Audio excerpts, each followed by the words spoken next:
गांव के एक छोटे से घर में गीता अपने माता पिता के साथ रहती थी। गीता के पिता किसान थे। उनके पास एक खेत था जिसमें वे खेती किया करते थे। गीता गांव के स्कूल में बच्चों को पढ़ाती थी, जिससे उसे कुछ पैसे मिल जाते थे। इधर गांव में कभी सूखा पड़ जाता था, कभी बाढ़ आ जाती थी, जिससे फसलें नष्ट हो जाती थीं। कभी कभी तो भूखे मरने की नौबत आ जाती थी। ऐसे में गीता अपने परिवार को लेकर बहुत परेशान रहती थी। इधर उसके माता पिता उसकी शादी को लेकर बहुत परेशान रहते थे। गीता की एक सहेली थी सपना।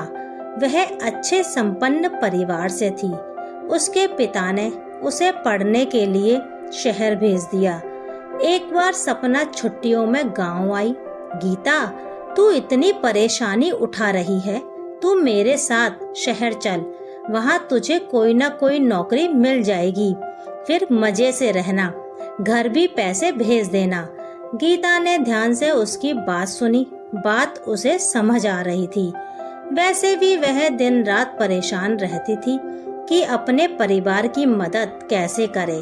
गीता बोली, ठीक है, मैं पिताजी से बात करके देखती हूँ। इस पर सपना ने कहा, अरे तू चिंता मत कर, मैं अपने पापा से कह दूंगी, वो चाचा से बात कर लेंगे। तू मेरे साथ रहेगी तो किसी को कोई फिक्र भी नहीं होगी। उसी दिन शाम को गीता ने बात की, लेकिन उसके पिता ने मना कर दिया। गीता बोली, पिताजी, कब तक यहाँ भूखे मरते रहेंगे? यहाँ कुछ नहीं रखा है, मुझे जाने दीजिए। अगर अच्छी सी नौकरी लग गई तो मैं आपको भी बुला लूंगी। पिताजी बोले, नहीं नहीं, अब हम तेरी कमाई पर जिंदा रहेंगे क्या? यह सुनकर गीता ने कहा, इसमें मेरी कमाई की बात कहाँ से आ गई? कुछ दिन की बात है, थोड़े पैसे इकट्ठे हो जाएं तो आप भी कुछ काम शुरू कर लेना। वहाँ तो छोटी सी रेहड़ी पर सामान बेचकर भी अच्छे पैसे कमाए जा सकते हैं। कुछ ही देर में सपना के पापा भी आ गए। वे पढ़े लिखे समझदार आदमी थे। उन्होंने गीता के माता पिता को समझाया तो वे गीता को शहर भेजने के लिए राजी हो गए। एक सप्ताह बाद दोनों सहेलियां शहर आ गईं। गीता ने कुछ पैसे जोड़ रखे थे, जिससे कुछ दिन काम चल गया। इसी बीच गीता को एक नौकरी मिल गई। वह ऑफिस जाने लगी। पढ़ी लिखी तो वह थी, लेकिन शहर के तौर तरीके उसे नहीं आते थे, इसलिए वह हमेशा चुपचाप अपने काम में लगी रहती थी। गीता का ऑफिस उस घर से, जिसमें गीता सपना के साथ रहती थी, बहुत दूर था। बस से आने जाने में उसे 2 घंटे लग जाते थे। शाम को ऑफिस से निकलकर घर आते आते उसे रात हो जाती थी। रात को आवारा लड़के इधर उधर घूमते थे, जिनसे बचते बचाते वह घर पहुंचती थी। एक दिन गीता ऑफिस के बाद बस स्टैंड की ओर जा रही थी। तभी पीछे से बाइक पर मनोज उसके पास आकर रुका। मनोज उसके ही ऑफिस में काम करता था और कभी कभी काम में गीता की मदद भी कर दिया करता था। वह बोला, गीता, घर जा रही हो, लेकिन आज तो बसों की हड़ताल है। दोपहर को यहाँ बस से किसी का एक्सीडेंट हो गया था। पब्लिक ने बस फूंक दी, तब से सारे बस वाले हड़ताल पर चले गए। यह सुनकर गीता डर गई। अब वह घर कैसे जाएगी? वह इधर उधर ऑटो ढूंढने लगी, लेकिन जो भी ऑटो आ रहा था वह पहले से भरा हुआ था। तब मनोज ने कहा, गीता बैठो, मैं तुम्हें घर छोड़ देता हूँ। बस ना होने के कारण ऑटो पहले से ही भरे हुए आ रहे हैं। गीता डरते डरते मनोज की बाइक पर बैठ गई। कुछ ही देर में दोनों घर पहुँच गए। गीता ने मनोज से कहा, आपका बहुत बहुत धन्यवाद। आज आप नहीं होते तो पता नहीं क्या होता। मनोज बोला, मैं यहाँ पास में ही रहता हूँ और रोज इसी रास्ते से जाता हूँ। अगर तुम्हें बुरा ना लगे तो मेरे साथ चला करो। जाना तो हमें एक ही जगह पर है, फिर बसों में धक्के खाने का क्या फायदा। गीता झेपते हुए बोली, नहीं, आप क्यों परेशान हो रहे हैं, मैं चली जाऊंगी।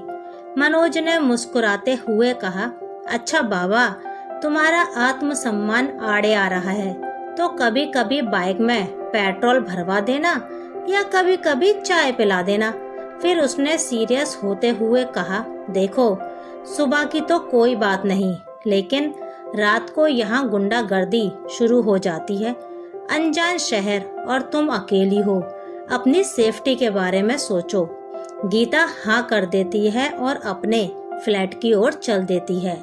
रात को गीता सपना को सारी बातें बताती है तो सपना कहती है, गीता, अपनी गांव की सोच से बाहर निकलकर दुनिया देख, अच्छा खासा दोस्त मिल रहा है। शहरों में ये सब आम बात है, यहाँ कोई टोकने थोड़े ही आ रहा है। अगले दिन से गीता मनोज के साथ ऑफिस जाने लगी।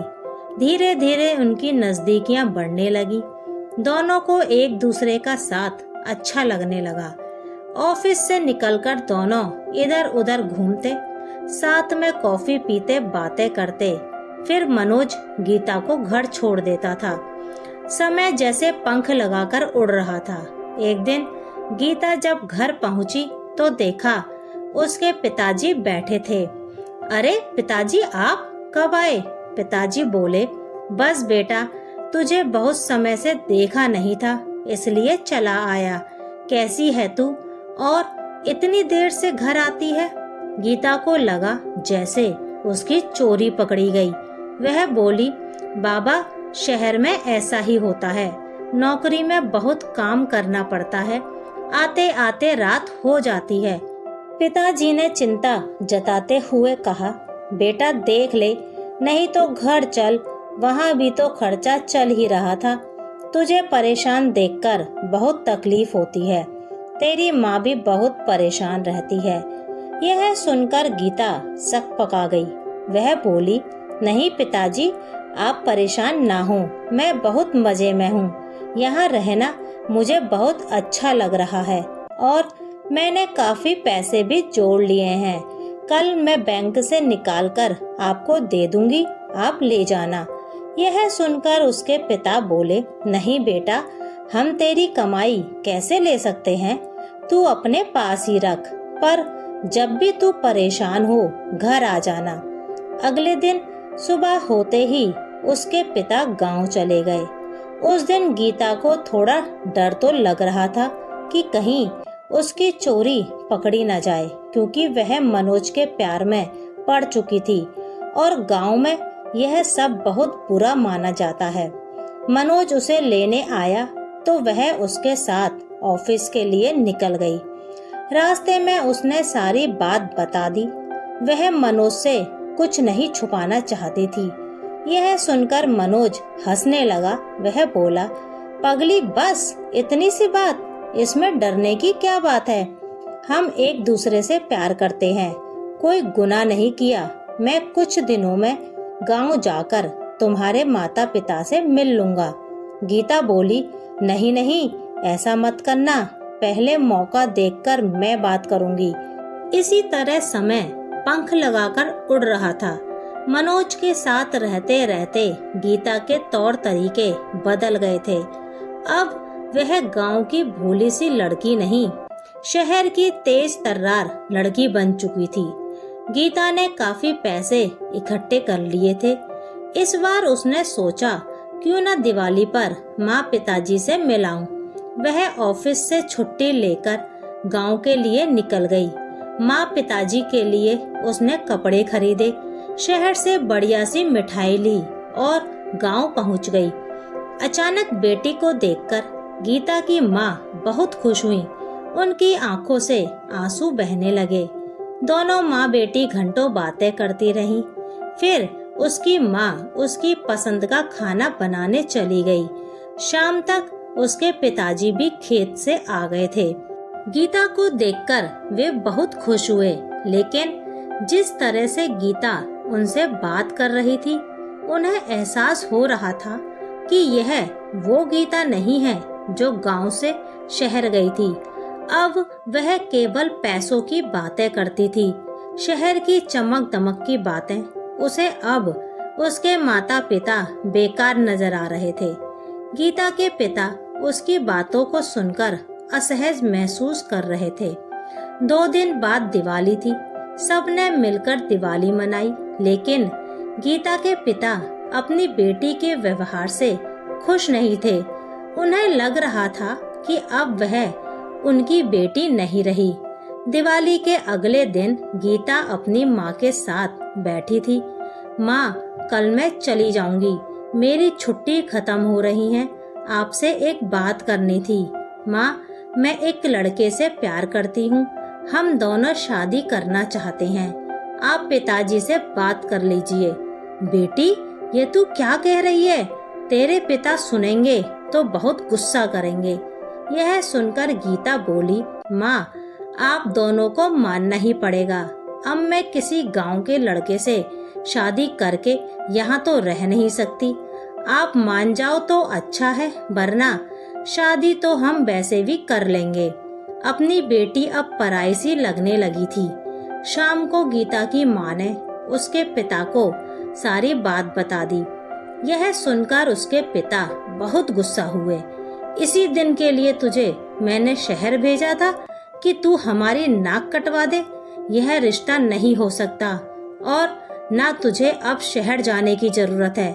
मैं कोई ढंग का लड़का देखकर तेरी शादी करा दूंगा।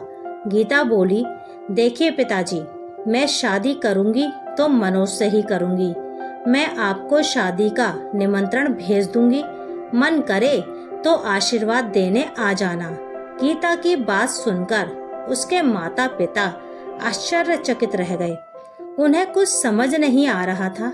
गीता की माँ ने कहा, सुनो जी, अभी आप गुस्से में हो और वो भी उल्टे जवाब दे रही है, सुबह बात कर लेंगे। रात भर दोनों करवटें बदलते रहे। उनकी आंखों से नींद उड़ चुकी थी। सुबह जब दोनों उठे तो देखा गीता एक चिट्ठी छोड़कर चली गई है। उसमें लिखा था, पिताजी, मैं इस गांव को और यहाँ के दकियानूसी विचारों को छोड़कर जा रही हूँ। शादी का कार्ड भिजवा दूंगी, आपका मन हो तो आ जाना आशीर्वाद देने। गीता को अब किसी की परवाह नहीं थी। वह शहर पहुँच गई। अगले दिन सुबह वह ऑफिस जाने के लिए तैयार हुई। उसे आज मनोज को सारी बातें बतानी थी। वह मनोज का इंतजार कर रही थी, लेकिन वह नहीं आया। ना ही गीता का फोन उठा रहा था। गीता ऑफिस पहुंची, तब भी मनोज ने उससे बात नहीं की। वह बहुत परेशान थी। लंच में उसने मनोज को रोक लिया। क्या बात है, तुम मुझसे बात क्यों नहीं कर रहे हो? मनोज बोला, गीता, अब मेरे तुम्हारे रास्ते अलग अलग हैं। मैंने शादी का फैसला कर लिया है, मेरा रिश्ता पक्का हो गया है। यह सुनकर गीता के पैरों तले जमीन खिसक गई। यह तुम क्या कह रहे हो? हम दोनों शादी करने वाले थे। मनोज ने कहा, मैंने अपने पापा से बात की थी, लेकिन वो नहीं माने और मेरा जिस जगह रिश्ता पक्का किया है वे करोड़पति हैं। उनकी इकलौती लड़की है। मैं तो इस ऑफिस से भी रिजाइन दे रहा हूँ। शादी के बाद मुझे ही उनका सारा बिजनेस संभालना है और तुमसे शादी करके मुझे क्या मिलता? हम दोनों जिंदगी भर इसी ऑफिस में घिसते रहते, एक एक चीज के लिए तरसते रहते। हो सके तो मुझे भूल जाओ। गीता वहाँ से उठकर सीधे अपने बॉस के कैबिन में गई और बोली, सर, मेरी तबीयत ठीक नहीं है, मुझे हाफ डे चाहिए। उसके बॉस ने उसे छुट्टी दे दी। वह अपना बैग उठाकर ऑटो लेकर अपने फ्लैट पर आ गई। आते ही बिस्तर पर लेट गई। उसकी आंखों से आंसू बह रहे थे। मेरे साथ ठीक ही हुआ। मैंने अपने माता पिता को धोखा दिया, बदले में मुझे तो धोखा मिलना ही था। अब किस मुंह से गांव जाऊं?